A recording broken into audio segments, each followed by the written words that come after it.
Hello, greetings and good afternoon, Resident Evil fans. Now, I thought long and hard about the fact that I've been playing a lot of Resident Evil just lately, especially the Resident Evil 2 beta, known as Resident Evil 1.5, and it struck me as, what is the definitive version of Resident Evil 2? What is the best version to play if you're going to replay this game? Now, discounting the original hardware, because obviously any PlayStation 1 owners are going to play it on a PlayStation, that is the definitive way to play it. But for anyone who just wants a quick nostalgia trip and you're just thinking about downloading something and playing it, which is the best version to get? Because there are several options available to you through emulation. You've got the original PlayStation version, you've got the DualShock PlayStation version, you've got the Dreamcast version, you've got the GameCube version, you've got the PC version, and you've got the Source Next version, which I'll come to later on in a different video. So what I thought I'd do first of all is put myself in the shoes of somebody who just wants a quick nostalgia trip. So you've got yourself an emulator and you've got a PC. So let's go between the original PlayStation 1 version and the PC version. So with that said, let's just jump straight into it and start comparing the two versions side by side together with each other. Now, as you can see from the opening, both fairly similar. Now, the coloration in the PC version is a little different. I don't know if it's a little off or it's just different, but that's the main thing I noticed from the opening cutscenes anyway. One of the things you'll notice straight away is that the PC version locks you to the highest resolution of 640 by 320, I believe, or something there or thereabouts, 640 by 340. Now, as you can see from the menus, the PC version looks a little bit crisper. Obviously they both have the arranged options and things like that. Now, the next thing that stands out is I'll compare the audios between the two. First of all, I'll play some of the audio from the PlayStation version. It was later revealed that the terrible disaster had been caused by the T virus, a mutagenic toxin created by the international enterprise Umbrella Incorporated for use in bioweapons. And now I'll play a selection of the audio from the PC version. City Police Department's Special STARS unit immediately began investigation in the affair. The case was apparently closed, thanks to the efforts of STARS members Chris Redfield and Jill Valentine. Now, you'll notice that the PC version's audio is a lot lower quality. There's a definite audible hiss when the characters are speaking. I can only put this down to the sound quality, the compression that they used in the files. But going back to my previous point about resolutions, is that if you're playing this on a PlayStation through an emulator, you do have the option of different resolutions, which you don't get in the PC version. Another notable difference is that in the PlayStation version you get the text on screen. This is the beginning of their worst nightmare, which seems noticeably absent from the PC version. Now, I will say about the PC version, the backgrounds do look a bit crisper. Obviously you're not going to see that necessarily in this video because I've had to up-res the footage from the PC version because it was recorded at a much lower frame rate. I believe the PlayStation 1 version that you're looking at right now is 1068 by 764, and the PC version was 640 by 340 or whatever that resolution was.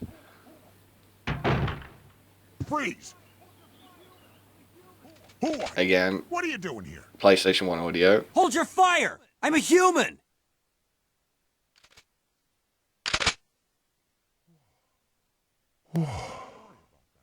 Sorry about that. I thought you were one of them. And now PC audio. By the time I noticed something was wrong, the entire city was infested with zombies. And as you notice as well, the PC version cutscene plays out a little bit quicker than the PlayStation 1 version, which is interesting because we'll come to that in a moment when we discuss the loading screens when you go through doors. Obviously item placement is largely the same, but look again, you can see the PC version backgrounds are slightly crisper. They're not necessarily up-resed, they're just a bit more defined.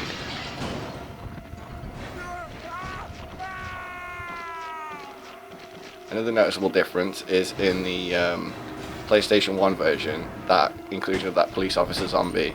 I don't know if those zombies are just random character models and it changes every time you break through that window, But you notice the police officer zombie isn't part of the horde that you have to shoot through in the PC version. In fact, there appear to be less zombies overall in the PC version. Oh, no, there comes the other guy.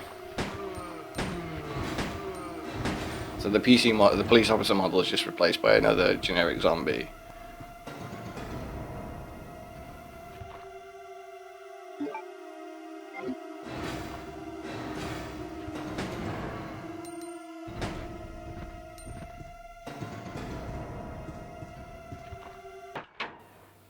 Now look, we get to that door later on the PlayStation version, but it opens at the same time as the PC version. Now this is very important because it means that the PS1 is loading the next scene much quicker than the PC is.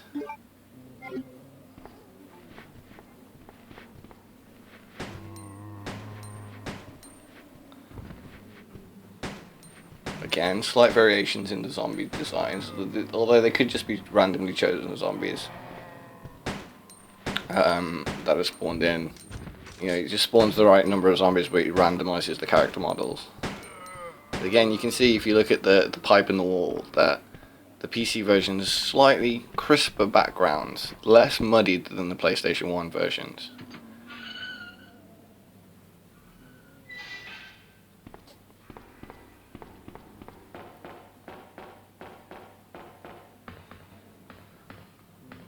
And overall, the sound quality on the PlayStation 1 version seems to be slightly better, which you wouldn't expect. You'd expect that the PC version came afterwards, it would have more uncompressed audio, because it's not limited by the file size of a PlayStation 1 CD, although I suppose CD file structures are the same whether it's for a PlayStation 1 or a PC at this time in the technology's lifespan.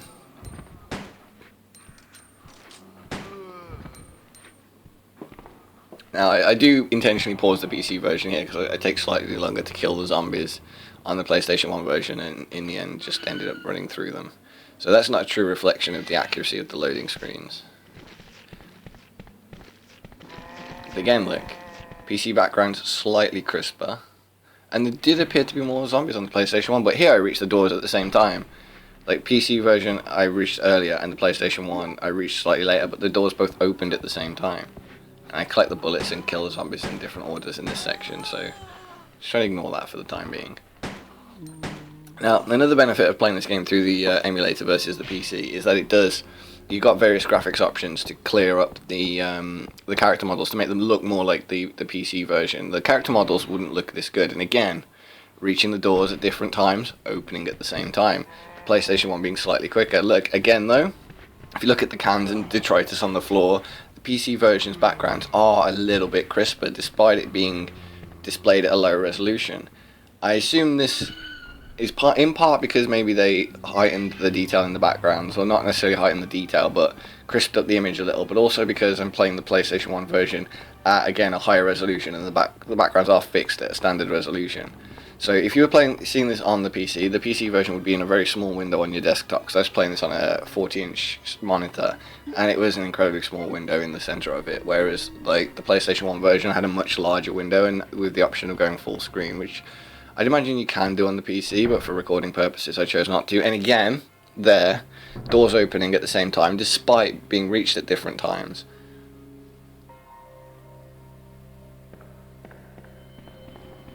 And I'm able to move earlier on the PlayStation 1 version than I was on the PC version. I was locked in place for longer on the PC version while it loaded the area. And again, reached the PC door first, reached the PlayStation 1 second, PlayStation 1 opened noticeably quicker. And again, here we go, we will display some PlayStation 1 audio for the first part of this. Oh, you must be the new guy, Leon. Sorry, but it looks like your party has been cancelled. What happened? And now we'll switch over to the PC audio. 2 months ago, there was this incident involving zombies in a mansion. And there you go, you have the noticeable audio quality difference between the PlayStation and the PC versions. So, for me, when you're coming to play Resident Evil 2 on a modern gaming PC, it's much more beneficial for you to run this through an emulator than it is to download the PC version. That is, strictly speaking, the original 1998 release, or 99 release of the PC version. I'll add that in the annotations. What that doesn't account for is the 2006 Source Next version, which was only released in Japan. So you can play it, but it's entirely in Japanese, which I will cover in another video, comparing that one to the standard PC version and the noticeable differences in that. Which there is an English patch available, but it's not 100%, and it does lead to some abnormalities. But if you're a familiar enough Resident Evil gamer, and a fan, which if you're watching this video you probably are, then you'll be able to muddle your way through it with no problems at all. And again, reach the door on the PlayStation version second, and they open at roughly the same time. So yeah, that was my comparison between the PlayStation 1 and the PC versions. Don't forget to like and subscribe if you want to see the comparison between the other two versions, the Source Next and the PC. I might try and do some other versions if I can get my hands on them, notably the GameCube and Dreamcast releases. With that said, I will see you next time.